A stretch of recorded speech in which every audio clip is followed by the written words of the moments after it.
que están interrelacionadas y que influye uno en otro intensificándose.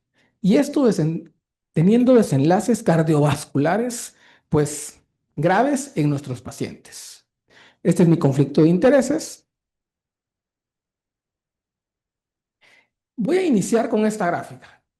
Si ustedes ven un paciente relativamente joven que está seguramente llegando a la emergencia con sobrepeso u obesidad. En un cuadro de dolor, probablemente vamos a asumir que sea un infarto. ¿Y qué debemos preguntarnos en este momento? ¿Qué hemos hecho para que esto no llegue a presentarse? ¿Sí? ¿Qué tratamiento ha tenido? ¿Le hemos dado la oportunidad de disminuir la probabilidad de este evento? ¿O dónde hemos impactado en el tratamiento que ha recibido los meses o años previos? Desde tener un diagnóstico oportuno, desde tener el mejor medicamento que va a influir en que esto disminuya. La carga sanitaria global de las enfermedades como diabetes, enfermedad cardiovascular, MASH, enfermedad renal crónica y obesidad es altísima a nivel mundial. ¿Sí? Y estas están interrelacionadas. 4 millones de muertes a nivel mundial relacionadas con índice de masa corporal alto están representadas por enfermedad cardiovascular en 2/3. Y tal vez lo más relevante, estas no se presentan solas, ¿sí? Rara vez estas enfermedades ocurren de manera aislada, ¿sí? Nos da la pauta a tener, si tenemos un paciente con diabetes, tenemos que tener la búsqueda intencionada de las demás patologías. O sea, no nos podemos quedar que solo tiene diabetes y nos olvidamos del resto. ¿Sí? Saber que está interrelacionada nos obliga a buscar qué otras enfermedades pueda tener concomitantemente.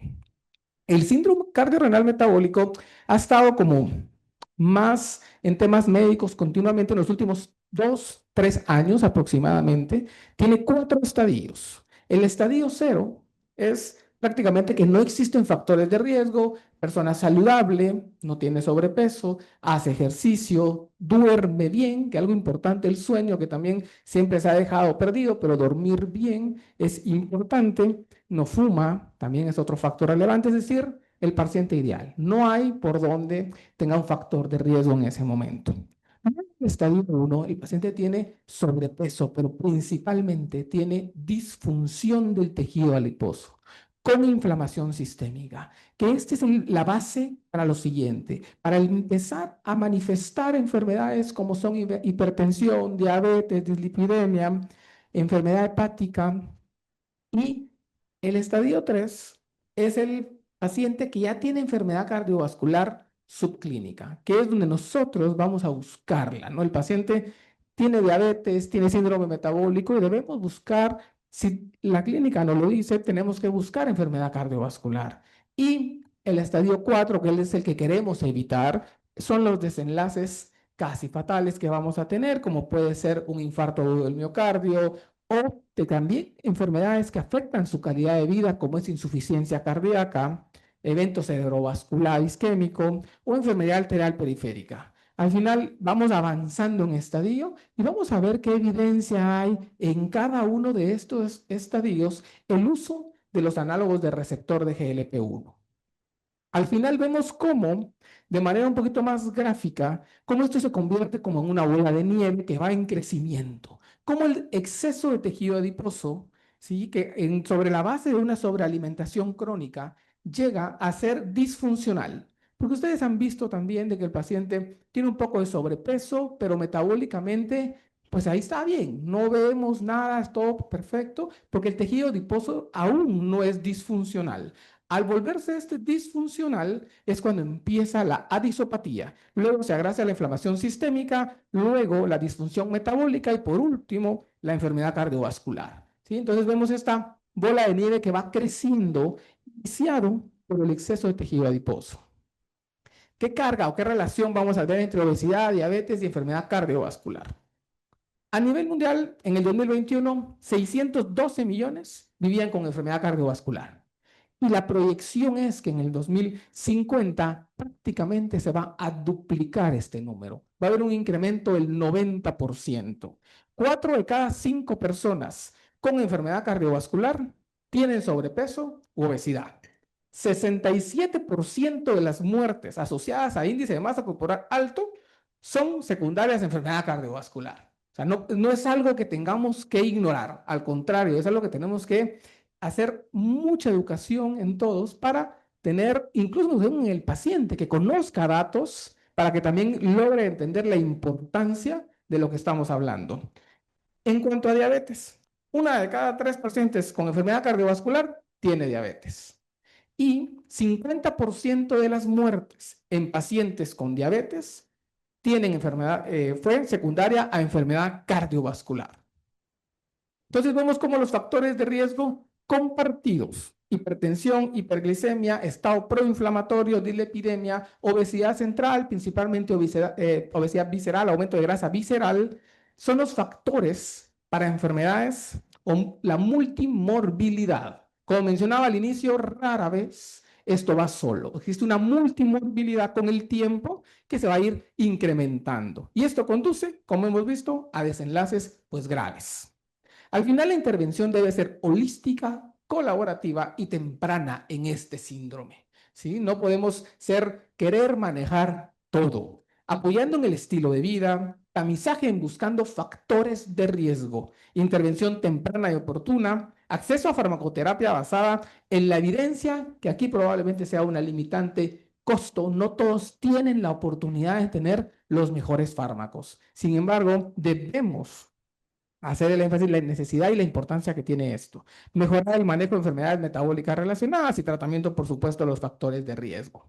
Entonces, podemos decir que el enfoque debe ser holístico y multidisciplinario del síndrome cardiorrenometabólico, que debe incluir la colaboración entre endocrinólogos, cardiólogos, nefrólogos, hepatólogos, internistas y médicos de atención primaria, para buscarlo y realmente referir dependiendo de la gravedad de cada cuadro. O sea, esto es un síndrome que abarca múltiples especialidades y necesitamos la colaboración de todos. Ok. En cuanto a los análogos de GLP-1, voy a empezar con semaglutide, que ha demostrado mejorar múltiples factores de riesgos modificables, como disminución de peso, disminución de circunferencia de cintura, que podría ser una manera indirecta de hablar de grasa visceral, disminución de hemoglobina glucosilada, disminución de presión arterial sistólica, disminución de la proteína C reactiva ultrasensible como marcador de inflamación sistémica, disminución de triglicéridos y colesterol total. Vamos a ir viendo cada uno de estos. ¿Cómo y en qué estudios se ha demostrado esto? En la historia natural de un paciente que tiene diabetes, estábamos con prediabetes una etapa antes, desde el tejido adiposo disfuncional, es un continuum de la diabetes o un continuum glicémico. ¿Sí? Sabemos, por supuesto, que la diabetes no es de un día para otro, sino es gradualmente las malas adaptaciones que se dan y que es un proceso progresivo que lleva disfunción endotelial, temprana e inflamación sistémica y que por último pues, tenemos complicaciones macro y microvasculares. En el cambio del peso con los análogos de GLP-1, por ejemplo acá, este es el estudio SUSTAIN 6, que luego de un seguimiento de 104 semanas, vemos una reducción significativa comparada con placebo y por supuesto a mayor dosis, mayor pérdida de peso. ¿Cuánto es la pérdida de peso?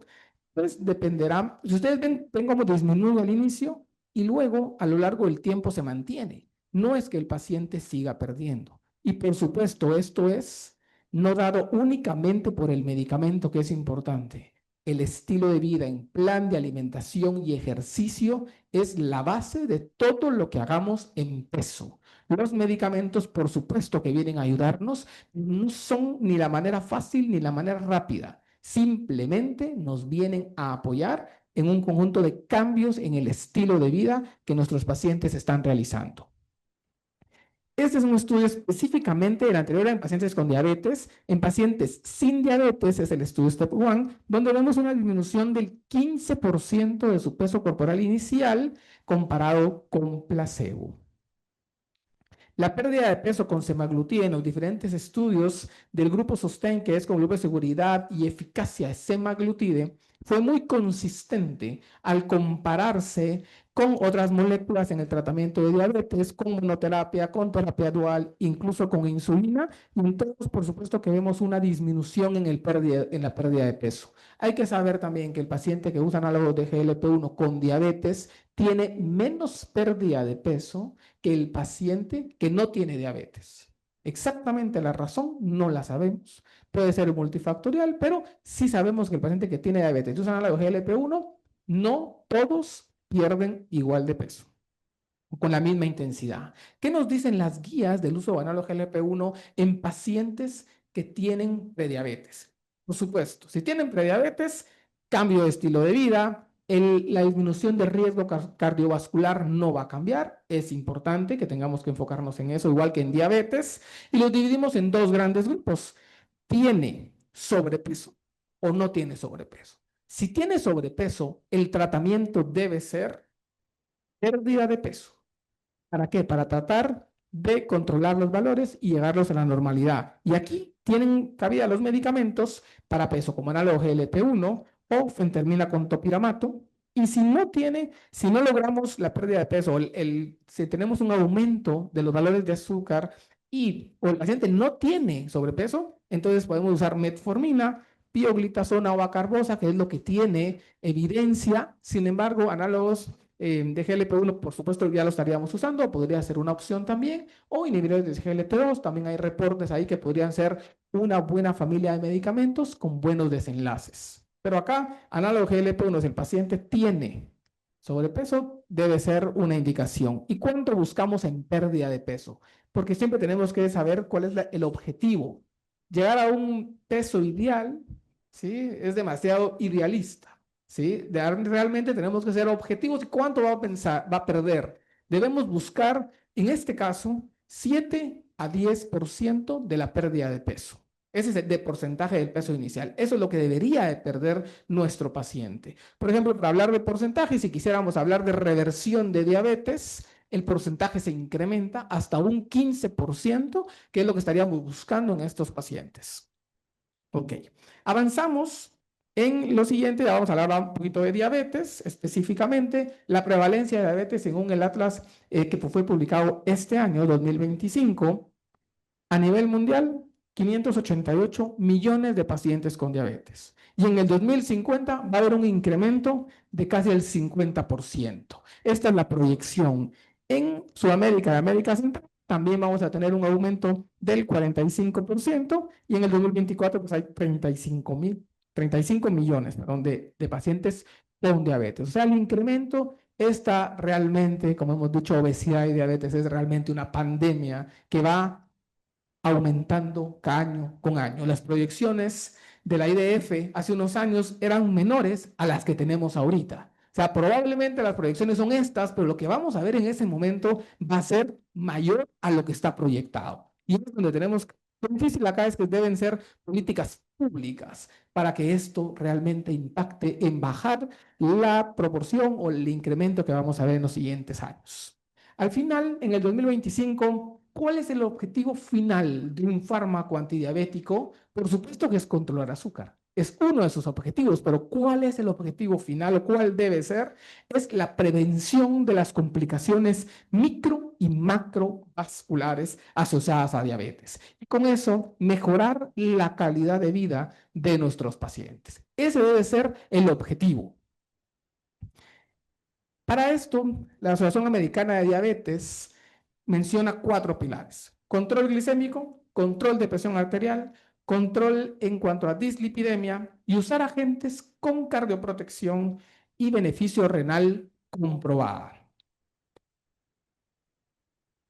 A partir de 2008, donde la FDA solicitó estudios de seguridad cardiovascular para todos los medicamentos que se iban a aprobar a partir de ahí.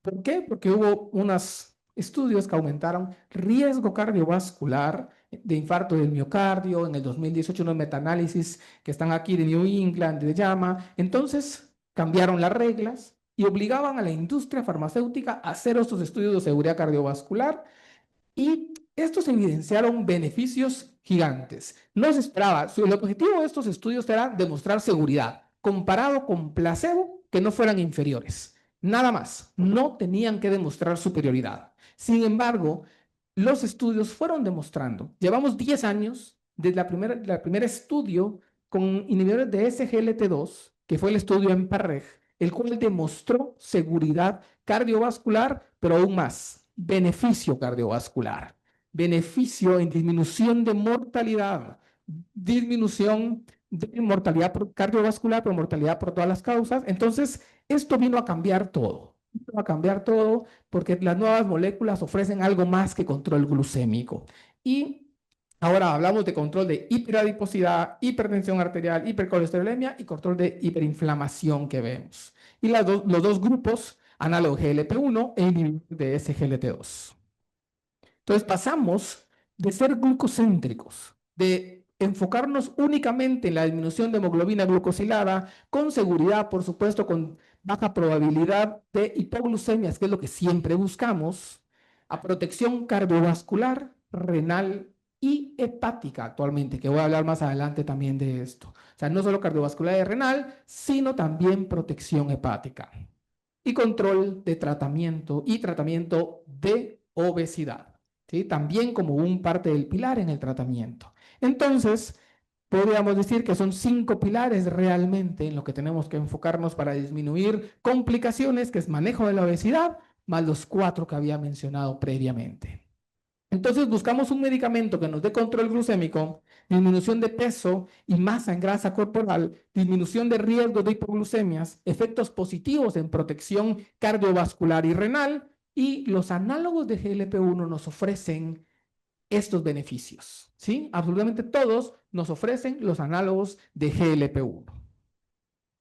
¿Qué nos dicen las guías de la Asociación Americana de Diabetes o qué papel tienen en el algoritmo de tratamiento? Vemos cómo del lado izquierdo están, los dividen en 2 grandes grupos, pacientes con enfermedad cardiovascular y pacientes con enfermedad cardiovascular o alto riesgo cardiovascular, y el otro lado el grupo de pacientes. ¿Qué porcentaje representa esto en la práctica diaria?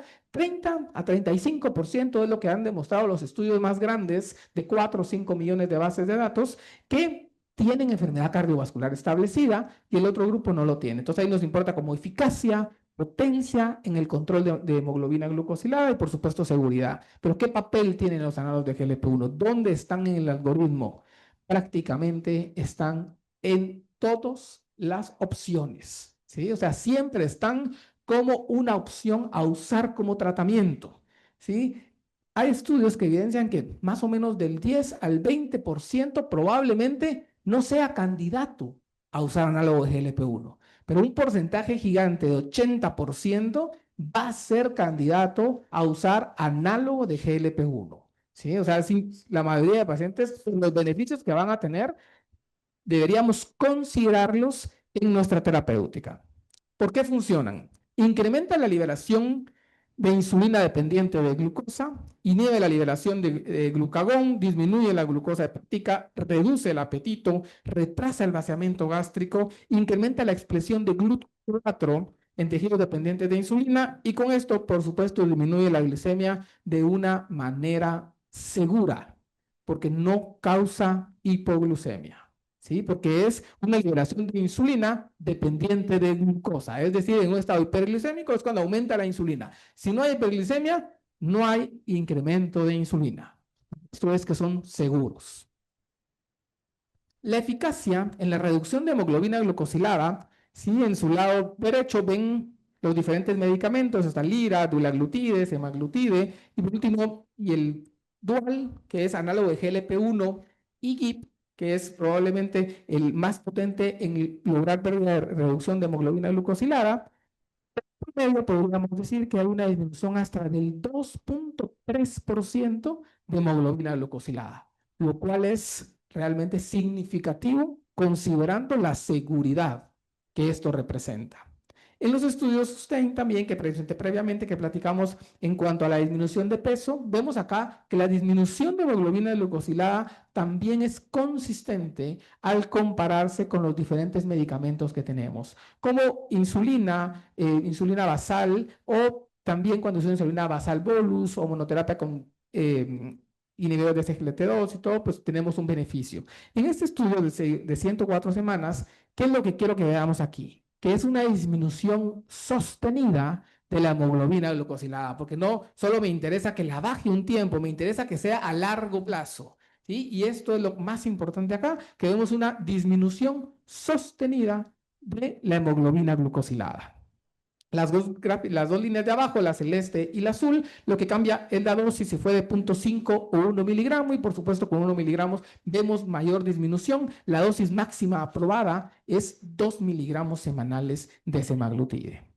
¿Qué pasa en el contexto cuando buscamos que el paciente está muy descontrolado y hay necesidad de agregar un inyectable? ¿Sí? ¿Qué nos dicen las guías actualmente? Siempre preferir análogo de GLP-1, incluso si la hemoglobina glucosilada está arriba de 10 o más, pero siempre hacernos la pregunta si existe si el paciente tiene síntomas catabólicos, si el paciente tiene síntomas de una hiperglicemia severa, probablemente no sea el candidato ideal y a ese paciente sí tengamos que ponerle insulina. O sea, no tenemos opción. Pero no solo por hemoglobina glucosilada, si no está catabólico, podríamos considerar usar un análogo de GLP como primera opción al dar un inyectable. Incluso se menciona usar análogo de GLP-1 más insulina. Sabiendo que la dosis de análogo de GLP-1 va a ser escalonada por los efectos adversos, entonces al momento de escalonar, lo único que tenemos que tener cuidado es que probablemente la insulina tengamos que disminuirla un poco en ese momento si es que ya estamos controlados. Entonces acá, este es el algoritmo de ADA en cuanto al qué hacer si consideramos un inyectable, considerar análogo GLP-1. Aquí es importante si existe GLP-1 tomado, no disponible en Guatemala, pero sí existe análogo de GLP-1, en caso semaglutide, ¿sí? Oral, pero no hay en Guatemala, pero para que sepan también que existe GLP-1 tomado. Ahora, ¿por qué los análogos de GLP-1 tienen un beneficio cardiovascular? ¿Sí? ¿Por qué? Porque el control de glucosa, como vimos, es importante, pero ¿qué más beneficios nos ofrecen? Hay principalmente disminución de inflamación sistémica, de apoptosis celular, mejora función endotelial, mejora contractilidad miocárdica y con eso nos da cardioprotección. Y lo nuevo es que también nos da nefroprotección, o sea, no solo cardioprotección, sino nefroprotección. En cuanto a los diferentes estudios de seguridad cardiovascular, que fue los que les mencioné previamente, cada molécula nueva tiene su estudio de seguridad cardiovascular. Está líder con liraglutide, Rewind con tulaglutide, Sustain 6 con semaglutide, y los estudios de seguridad cardiovascular buscan un desenlace primario, lo conocemos como desenlace MACE, que incluye 3 componentes: infarto de miocardio no fatal, evento cerebrovascular no fatal y muerte cardiovascular, que son los 3 que vemos acá abajo, en la segunda, tercera y cuarta línea. Esto, ¿qué nos dice? Que los análogos de GLP-1 hay 2 grandes grupos, grupo de acción corta y de acción prolongada. Los que han demostrado beneficios son los de acción prolongada, no los de acción corta. No hay ninguno que tenga un estudio que ha dado beneficio en seguridad cardiovascular, únicamente los de acción prolongada. Y que son los que marco acá, que vemos como tanto Lira, Dula y SEMA han demostrado beneficio en el conjunto de desenlace primario, dado principalmente en semaglutide por disminución del evento cerebrovascular isquémico, al igual que Lira por muerte cardiovascular y Dula también con evento cerebrovascular isquémico. En cuanto al estudio Sustain 6, que es el estudio que nos demostró seguridad cardiovascular con semaglutide, hay una disminución del 26% comparado con el grupo con placebo del conjunto de MACE, de esos 3 que les mencionaba. Y nuestro NNT, o sea, el número necesario a tratar para disminuir un evento es de 45. Esto quiere decir que necesitamos tratar 45 pacientes para lograr la disminución de un evento MACE. Eso es lo que significa esto y vemos cómo es estadísticamente significativo, tanto para no inferioridad, que era su objetivo principal, pero también para evidenciar superioridad en ambos. Y esto fue en pacientes con diabetes, enfermedad cardiovascular o factores de riesgo para enfermedad renal también. Y Importante, acá vemos cómo la gráfica se va separando desde el inicio. Es decir, que no necesitamos este beneficio por darlo tanto tiempo para empezar a tener beneficio. O sea, el beneficio lo vemos pronto. Ahora vamos a cambiar un poquito a enfermedad renal crónica y MASH y cómo contribuye a la enfermedad cardiovascular. Uno de cada dos pacientes con enfermedad renal tienen enfermedad cardiovascular.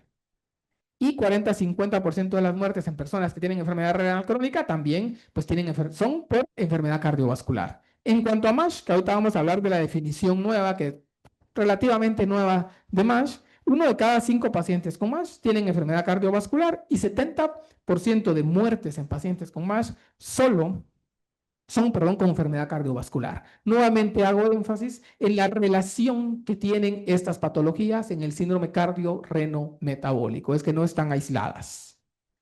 Y vamos a empezar con enfermedad renal. Existe un estudio que es el estudio FLOW, ¿sí? Que es en pacientes con enfermedad renal crónica y diabetes. ¿Y qué efecto tuvo el uso de semaglutide? Fueron 3.500 pacientes, se dieron en 2 grupos, placebo y uso de semaglutide de 1 miligramo semanal, y su objetivo principal era desenlace renal, que era el conjunto de una reducción de más del 50% de la tasa de filtrado glomerular comparado con los valores iniciales, si había necesidad de diálisis o hemodiálisis, inicio de terapia de reemplazo como diálisis, como mencionaba, muerte renal y muerte cardiovascular.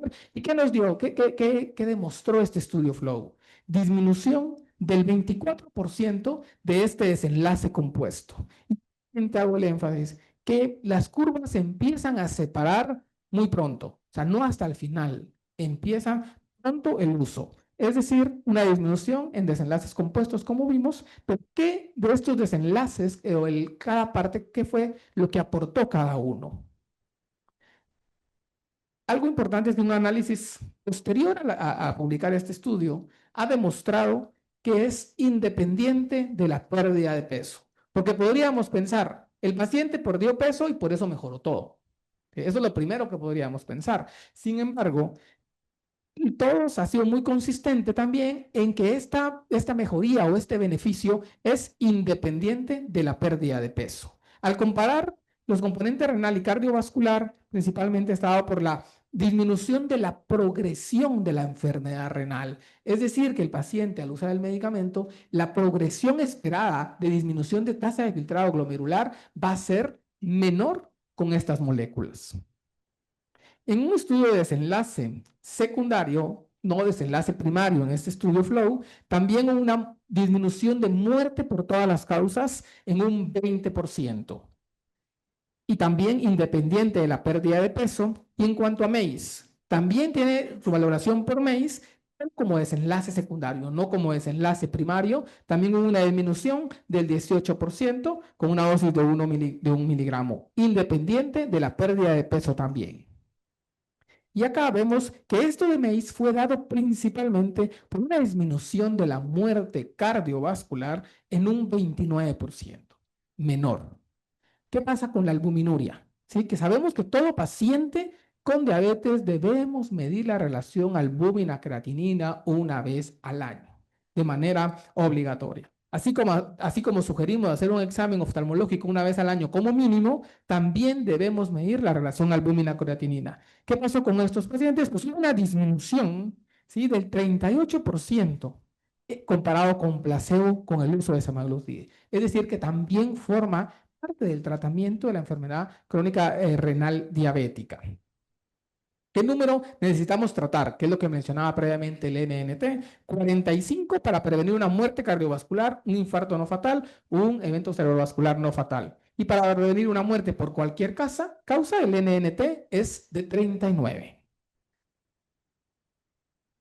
Entonces, actualmente, en la enfermedad renal diabética, crónica diabética, por supuesto que están los inhibidores de SGLT2 con los múltiples estudios recientes que hay, que es evidencia contundente, independiente si tiene diabetes o no tiene diabetes, pero también se agregan los análogos de GLP-1 como una opción de tratamiento en estos pacientes con el objetivo de bajar la proporción de pacientes que llegan a diálisis o hemodiálisis.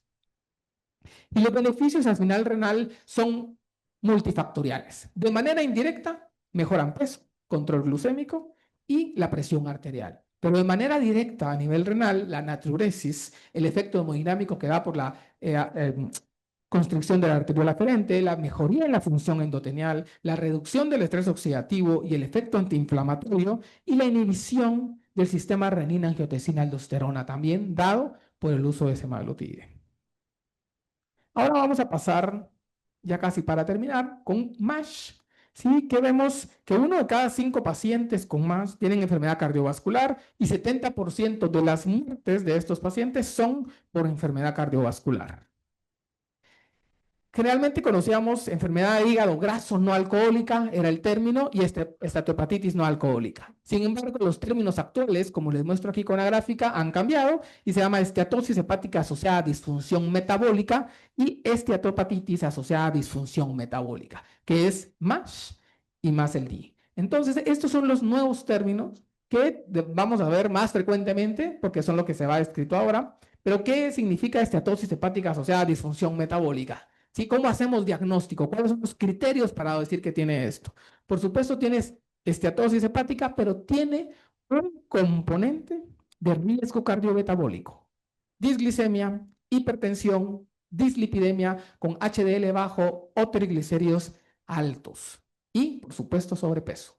¿Sí? Son uno de estos hacen que tengamos esteatosis hepática asociada a disfunción metabólica. Entre más factores de riesgo cardiometabólicos tengamos, las complicaciones son mayores, ¿sí? Son sumativos. Si vemos los 5 factores que les mencioné, son los factores que hablamos del síndrome metabólico que todos conocimos y que todos estudiamos. Síndrome metabólico, estos factores más esteatosis hepática hacen la definición de esteatosis hepática asociada a disfunción metabólica. Por supuesto, habría que excluir también si el paciente consume mucho alcohol, cambia la definición, ¿no? Aquí ya no entra en esto.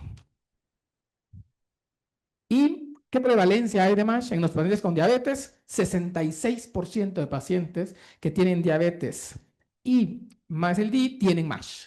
Y en obesidad, 34% de personas con obesidad tienen MASH. Es una alta proporción realmente y debemos de buscarla. Nuevamente hago énfasis en ser activos en buscar complicaciones en nuestros pacientes.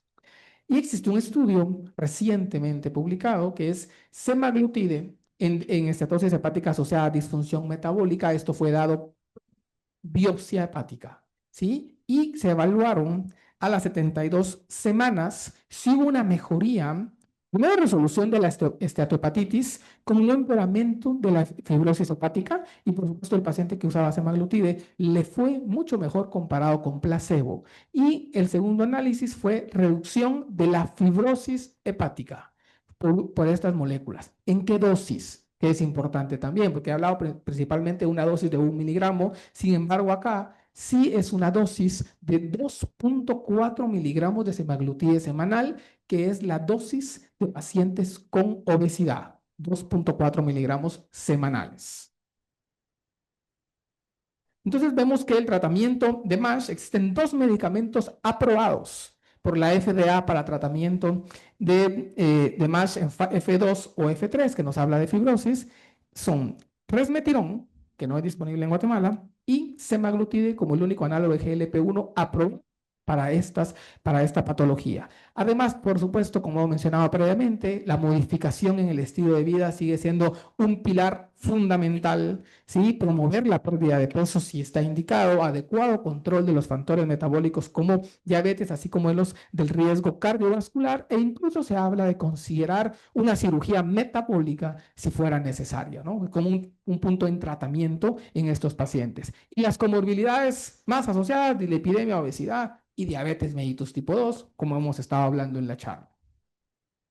Luego, ¿qué pasa en pacientes que ya llegaron, que tienen enfermedad cardiovascular establecida? ¿Qué evidencia tenemos en este grupo? ¿No? Ya estamos en estadio 4 actualmente, estos pacientes. ¿Qué evidencia tienen los análogos de GLP-1 acá? Y está el estudio SELECT. Este estudio fue un estudio con semaglutide, con análogo de GLP-1 en obesidad, con alto riesgo cardiovascular, pero sin diabetes. con una dosis de 2.4 miligramos. Fue un total de 17.500 pacientes, todos con hemoglobina glucosilada abajo de 6.5 y tenían infarto del miocardio previo, evento cerebrovascular previo o enfermedad arterial periférica. Y vimos qué pasaba igual con MACE, cuál era el desenlace para disminución de MACE, y vimos una disminución del 20% de eventos MACE comparado con placebo, total, con P estadísticamente significativa, 20%.